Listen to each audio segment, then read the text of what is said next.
के दिन ही शांतिनाथ भगवान ने दीक्षा तो धारण की, तब को धारण किया था। क्योंकि आचार्य कुंद स्वामी कहते हैं कि तीर्थंकर जैसे महापुरुष भी, भली तीर्थंकर प्रगति उनके जो है उदय में है, सत्ता में है, सारा वो सुख भोग रहे हैं, लेकिन यदि वो चाहे कि इस अवस्था से जो है मोक्ष चले जाए, राज्य अवस्था को, तो वह कभी नहीं जा सकते भूत में। यदि उनको मोक्ष जाना है तो उनको राजपाट वैभव का त्याग करके, क्या राजपाट वैभव को त्याग करके वैराग्य को धारण करना होगा, राग से बैर करना होगा, तभी वैराग होगा। और जब वैराग होगा, दीक्षा होगी, तब कल्याण होगा, और ध्यान साधना होगी, तभी जो है तो केवल ज्ञान भी होगा, तभी मोक्ष होगा। बिना दीक्षा लिए केवल ज्ञान होने वाला नहीं है, और बिना केवल ज्ञान हुए मोक्ष होने वाला नहीं है। तो आज के दिन उन्होंने दीक्षा ली थी, क्या की थी? दीक्षा ली थी और तपस्या की थी। और आज के दिन ही, क्या आज के दिन ही वह विहार करते करते करते करते जो है वह शाश्वत भूमि जो संवेद शिखर है, जहां से अनंत आनंद जी मोक्ष गए, जा रहे हैं और आगे भी जाएंगे, ऐसी वह शाश्वत निर्माण भूमि पहुंच जाते हैं। और वहां योग निरोध करके अपनी विशेष साधना करते हैं। और आज के दिन ही कौन से कूट से,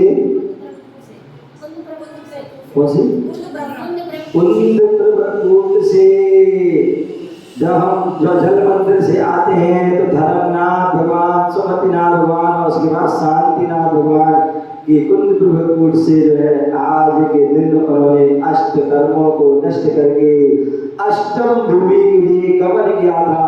और वहां पर ईश्वर प्राप्त भूमि जहाँ सिद्ध शिला है, वहां पर जाकर के जो है विराजमान हो गए और अष्ट गुणों से वह संपन्न हो गए। अपने अप्पा सुपरमप्पा अपनी आत्मा के उसमें परम ध्यान में लीन हो गए, अपने ज्ञान ध्यान में लीन। ऐसी जो है वह शांतिनाथ भगवान का वह आज मोक्ष कल्याण दिवस है। और इस अवसर पर यहाँ पर पलवल में आगमन हुआ और यहाँ पर जो है जो केशलोच आदि का जो है कार्यक्रम जो है रखा गया। आपको ये सौभाग्य जो है इतने सारे एक साथ मिले, निश्चित ही आप सभी का जो है पुण्य का उदय था।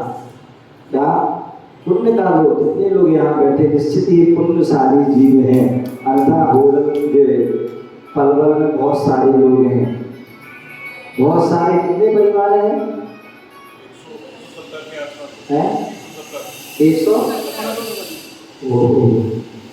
170 जो है परिवार हैं।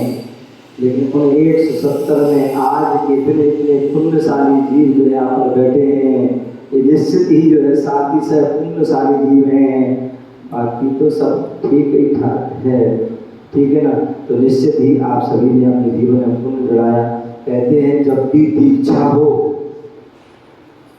वैसे तो कहते हैं मनुष्य जीवन प्राप्त किया तो दीक्षा लेना चाहिए, पुरुषों के लिए मुनि बनना चाहिए और महिलाओं को आरिका बनना चाहिए, तभी हमारे जीवन की सार्थकता है। और यदि हम दीक्षा नहीं ले सकते हैं तो जहाँ दीक्षा हो रही है उस दीक्षा को देख लेना, उस दीक्षा में अनुमोदना कर लेना, उस दीक्षा में सहभागी बन जाना, तो निश्चित ही साथ ही सह पुण्य का होता है। जो दीक्षा देता है वो भी जो है पुण्यशाली होता है, और जो दीक्षा देता है वो तो जो है महापुरुष होते हैं, और जो दीक्षा को देखता है वो भी पुण्यशाली होते हैं। तो जब भी ऐसा मौका हो तो उसका हमें जरूर लाभ लेना चाहिए।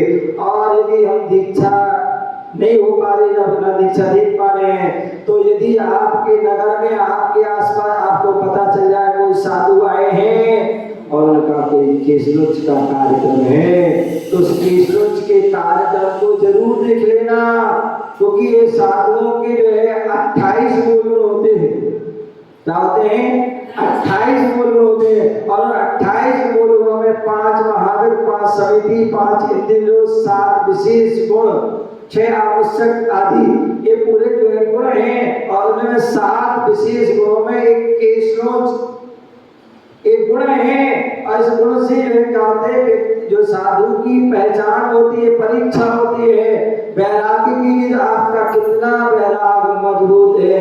जहाँ ये श्रावक जो है, जहाँ ये श्रावक जो होते हैं, एक बार निकल जाए तो कितने दुखी होते हैं, कितने परेशान, मेरे बाल झड़ रहे हैं, बाल गिर रहे हैं, तो लोग नहाना बंद कर देते, धोना बंद कर देते हैं, साबुन लगाना, शैम्पू लगाना भी बंद कर देते, क्यों बाल गिर जाएंगे, अथवा कंघी करना भी बंद कर देते क्योंकि बाल ना गिर जाए। अथवा जिनके गिर जाते हैं तो वो फिर दूसरा उपकरण करते हैं। क्या करते हैं? दूसरा उपकरण। और दूसरा उपकरण क्या है?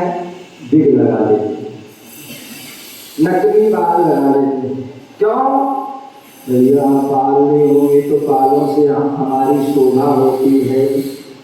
क्या होती है? बोले बालों से हमारी शोभा होती है, इसलिए बाल होना चाहिए। बाल नहीं होंगे तो लोग क्या कहेंगे?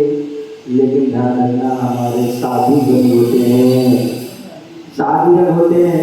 अम्मा तुमने कल देखा था, देखा तब कैसे लग रहे थे? बोलो बोलो बोलो बोलो बोलो बोलो, हाँ बोलो, कैसे लग रहे थे? आज कैसे लग रहे हैं? आज और भी अच्छे लग रहे हैं। ये है साधु की है। साधु जब केशलोच थे, जब बाल थे, तब भी बोले अच्छे लग रहे थे, और अब केशलोच हुए तो और अच्छे लग रहे हैं। बोले जब केशलोच होते तो बोले महाराज ये 7 वर्ष की उम्र है क्या? बड़े बुजुर्ग लगते हैं क्योंकि सफेद बाल है। और जब बाल चले तो अब तो महाराज आपकी लग रही उम्र 24 साल की है। ऐसे बोलते हैं लोग। ये क्या है?